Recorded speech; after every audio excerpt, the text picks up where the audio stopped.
Aujourd'hui en biologie, notre prof nous a donné un projet à faire sur quelque chose par rapport aux gènes. Bref, je connais un peu le brevetage des gènes. Le tout a commencé durant le cours de biologie lorsque le prof nous a expliqué c'était quoi le projet. Il a mentionné souvent le mot brevetage et gènes, je comprenais rien.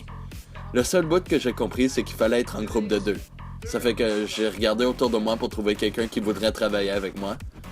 J'ai regardé mon ami, mais il était déjà avec quelqu'un. J'ai regardé mon autre ami, mais lui aussi était avec quelqu'un. Les autres sont pas mes amis, mais ils étaient déjà tous 2 par 2. Il restait juste cette fille, là-bas, dans le coin, à qui j'avais jamais parlé auparavant. Je savais même pas qu'elle était dans ma classe jusqu'aujourd'hui. Puis elle me regardait pas, fait que je suis allé voir mon prof.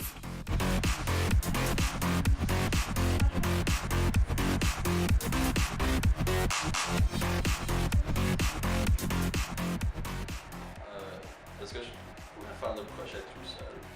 Monsieur pense qu'il est spécial, il veut le faire tout seul. Pas 1, pas 3, 2. Je pense que c'est assez clair.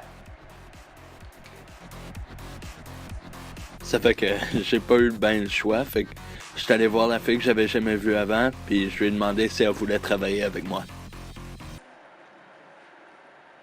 Ça tente-tu de faire le projet avec moi? Elle m'a regardé, je la regardais pas, elle me regardait encore, je la regardais pas encore, puis finalement, après comme 1 heure d'attente, elle a répondu. OK.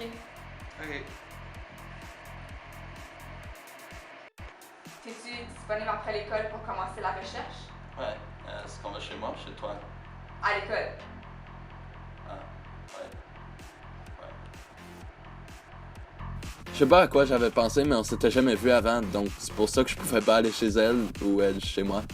En tout cas, on s'est rencontrés après l'école, à l'école, comme prévu pour commencer le projet. Moi, d'habitude, je commence jamais la première journée, plus vers la dernière, mais je me suis dit que ça allait faire changement.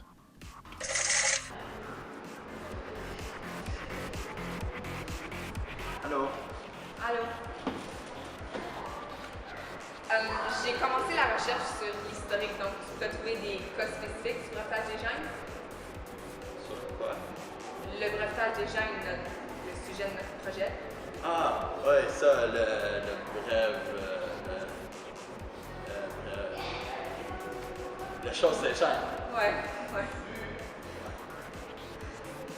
Je voulais pas avoir l'air stupide devant elle, mais je le suis, fait que je me suis dit que ça dérangeait pas trop si j'avais de l'air plus stupide. C'est quoi le bref pour ça? Le brevetage?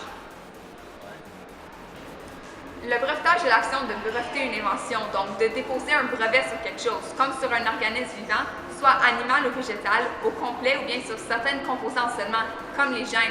C'est pas mal ça notre projet. Un brevet? J'aurais dû faire semblant de savoir c'est quoi un brevet parce qu'elle s'est mise à parler à n'en plus finir. Le brevet protège une innovation technique, une innovation voulant dire une invention qui apporte une solution technique à un problème technique donné. Le brevet d'invention est un titre donné par les pouvoirs publics, soit le gouvernement, qui attribue un monopole, une exclusivité d'exploitation d'une invention.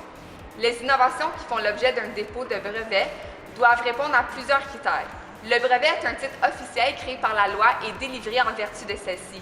Puis tu sais là, certaines inventions ne sont pas brevetables, mais peuvent faire l'objet d'autres types de protection, comme le dépôt de dessins et modèles ou le droit d'auteur. Regarde ce qui est écrit ici. En accordant un brevet à l'inventeur, le gouvernement donne le droit d'empêcher d'autres personnes de fabriquer, d'exploiter ou de vendre l'invention, et c'est à compter de la date de délivrance du brevet et pendant une période maximale de 20 ans, suivant la date de dépôt de la demande de brevet. Les demandes de brevet sont rendues publiques 18 mois après la date de dépôt au Canada ou la date de dépôt à l'étranger.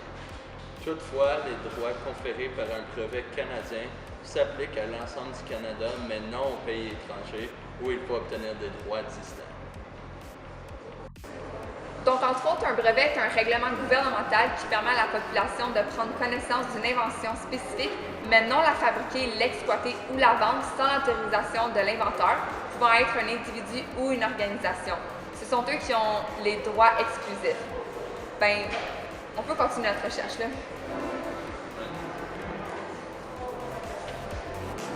Pendant qu'elle parlait, je pensais à qu'est-ce que j'allais manger pour souper. J'avais le goût du macaroni au fromage, mais ma mère m'aurait jamais laissé. Peut-être de la pizza. En tout cas, j'ai commencé ma recherche après que la fille ait fini de parler. Je pense qu'elle est vraiment trop intelligente pour faire un projet avec un gars comme moi. Mais c'est elle qui a dit oui. Ok, elle a pas dit oui, non, elle a dit ok, mais ça veut dire la même chose, non? Je pense que oui. Puis, as-tu trouvé des bonnes informations? Oui, j'ai trouvé c'est quoi un gène. Un gène, c'est une séquence d'ADN ou d'ARN, un virus, situé à un endroit bien précis sur un chromosome. C'est un élément génétique, plus précisément l'unité de base de l'hérédité, contrôlant un caractère particulier. Chaque région de l'ADN qui produit une molécule d'ARN fonctionnelle, c'est un gène. Et il ne faut pas oublier de mentionner que la région codante du gène est ce qui attribue au gène sa véritable identité, puisque c'est elle qui détermine la nature de la protéine correspondant au contenu informatif de ce gène. C'est tout ce que tu as recherché? Il me semblait que c'était comme beaucoup d'infos. Bon ben, on peut continuer demain.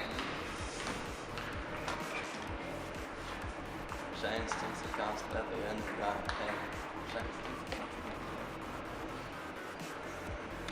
Gène, c'est une séquence d'ADN ou d'ARN. Gène, c'est une séquence d'ADN ou d'ARN.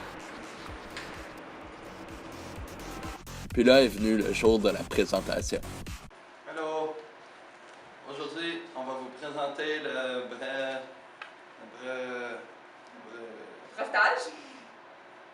brevetage.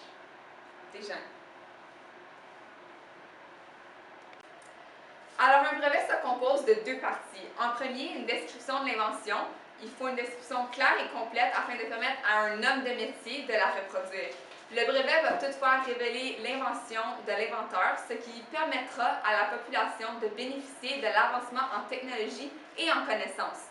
Étant donné qu'il n'est pas facile de décrire la structure d'un gène, d'un plasmide ou d'une protéine comprenant des milliers d'atomes ayant une répartition spatiale très complexe, la solution reconnue et acceptée est de définir les inventions par leur fonction ou propriété ou par la façon dont elles ont été obtenues. En deuxième, une liste de revendications. Le rôle fondamental de cette liste est de définir l'étendue de la protection identifiée par le brevet. De cette façon, les éléments qui ne paraîtront pas dans cette liste, donc qui n'ont pas été revendiqués, ne feront pas partie du monopole, même s'ils ont été préalablement décrits dans la description de l'invention. Mais comment savoir si une invention est brevetable? Ben, c'est pas mal simple. Il existe 3 critères de brevetabilité qui varient un peu selon les législations nationales. 1. Il faut que l'invention soit nouvelle. Ça doit être la première de ce genre dans le monde. L'exigence de la nouveauté est commune à tous les systèmes de protection par brevet. L'inventeur doit donc garder son invention secrète jusqu'au moment où il dépose sa demande de brevet. Il doit être le premier à revendiquer ce qu'il expose.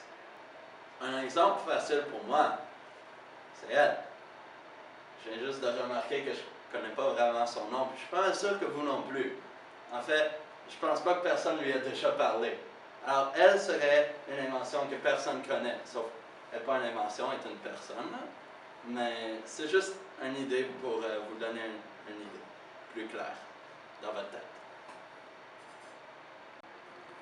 2. L'invention doit être susceptible d'application industrielle, donc avoir une utilité. Un brevet valide ne peut pas être obtenu pour une chose qui ne fonctionne pas ou qui n'a pas de fonction utile. L'utilité impose à la technologie d'être capable d'accomplir ce qu'elle prétend pouvoir faire. Un procédé qui n'aboutit pas à un produit utilisable ne sera pas exploitable et n'est donc pas brevetable. Cette obligation n'est cependant pas un enjeu majeur pour les inventions développées par les scientifiques. Un exemple pour ça, c'est comme quand monsieur est fâché. Ça force les élèves à vraiment écouter et il n'y a pas d'autres personnes que je connais qui peuvent être aussi fâchées que lui. Monsieur est donc vraiment utile comme prof, mais encore une fois, lui non plus, il n'est pas une invention. Vraiment juste encore un exemple pour vous. 3. Ça doit impliquer une activité inventive. L'invention doit constituer une nouvelle amélioration ou un perfectionnement d'une technique existante, dépassant le simple enchaînement de réflexion que pourrait faire toute personne normalement qualifiée dans le domaine dont il relève. L'invention doit s'écarter de la technique connue et faire preuve de créativité. Ça, mais j'ai vraiment cherché fort pour trouver un exemple, mais vraiment, je suis pas capable d'en trouver. Parce qu'il n'y a pas vraiment personne de créatif ni exceptionnel ici. Alors, merci beaucoup de nous avoir écoutés. Merci pour les cue cards. Sans toi, je serais nulle part. Merci beaucoup. À la fin de la présentation, tout le monde a applaudi. Je pense pas qu'il m'applaudissait moi, plus pour elle, parce qu'elle connaît tout, comme absolument tout. Puis moi, ben, je connaissais juste une idée générale derrière notre sujet. Bref, je connais un peu le brevetage des gènes.